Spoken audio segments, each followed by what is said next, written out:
Mamahaling coffee shop to. Tapos mga pulubi lang yung customer. Iligpit mo na yung mga gamit mo dahil huling araw mo na yun sa trabaho mo. Waiter, yung mga tinapay na hindi mabinta ngayong araw, siguraduhin mo na matapon mo yun bago ka mag-out.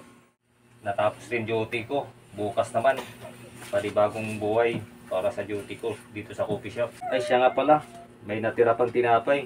Angat ko muna itong maitapon bago ako mag-out.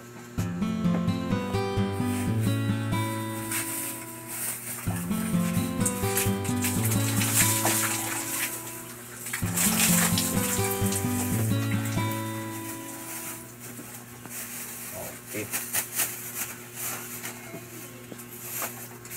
Ayun, may tambak na basura, doon ko na itapon ng tinapay. Kika lang, may mga pulubing nangalakal ng pagkain.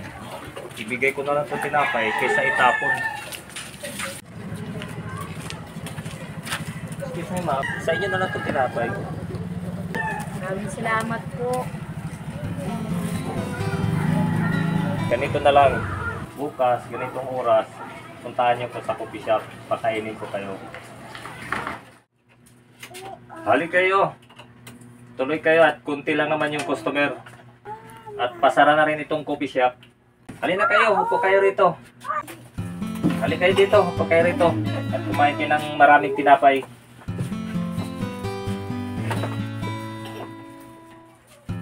Kumain kayo ng maraming tinapay ha.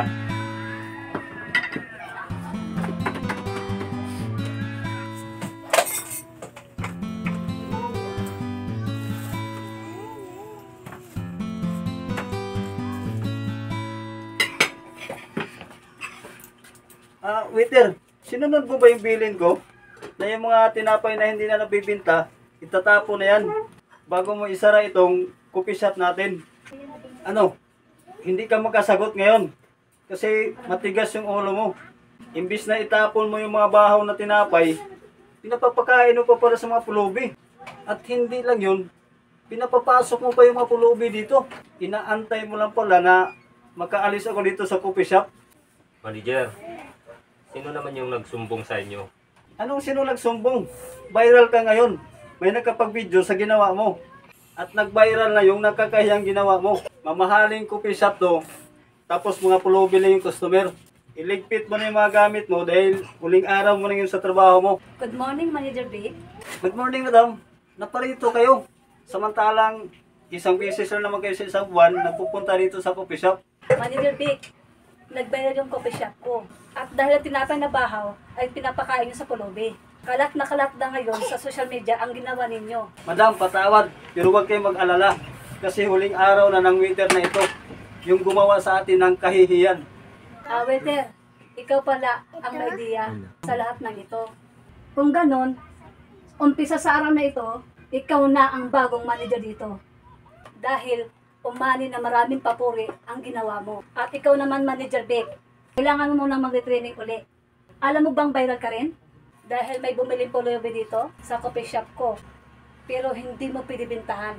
Kahit sapat naman pambayad ng pulubi. Ang dahilan mo, madumi ang pera ng pulubi.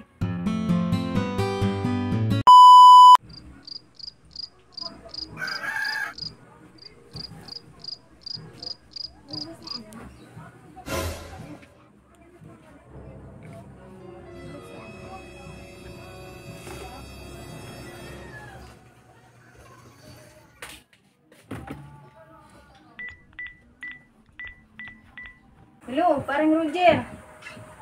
Punta ka na dito. Tulog na tulog pa si Vic. Wala siyang kaalam-alam na parati tayo nag-uusap. Bilisan mo na, pumunta ka na. An? Sabi ko na nga ba taksil kay. Ito ko na sa'yo. Di ka na, magpapaliwanag ako. Huwag ka na paliwanag. Happy birthday to you. Happy birthday to you. Happy birthday to you. Happy birthday paring Victor. Si Ann pala ang may planong lahat nito. Tinatawagan niya kasi si Roger tuwing madaling araw para mabuo ang surprise birthday mo. Siya nga pala, bakit punong-puno ng dugo yung damit mo? Sigurado ako, Nagkatay ka ng manok, panghanda sa birthday mo. Ha? Dugo ni Anto. Kung akala ko kasi, nagtaksil siya sa akin. Kaya, nagawa ko sa kanyang lahat ng ito. Diyos ko po, anong ginawa mo? Dapat kang makulong.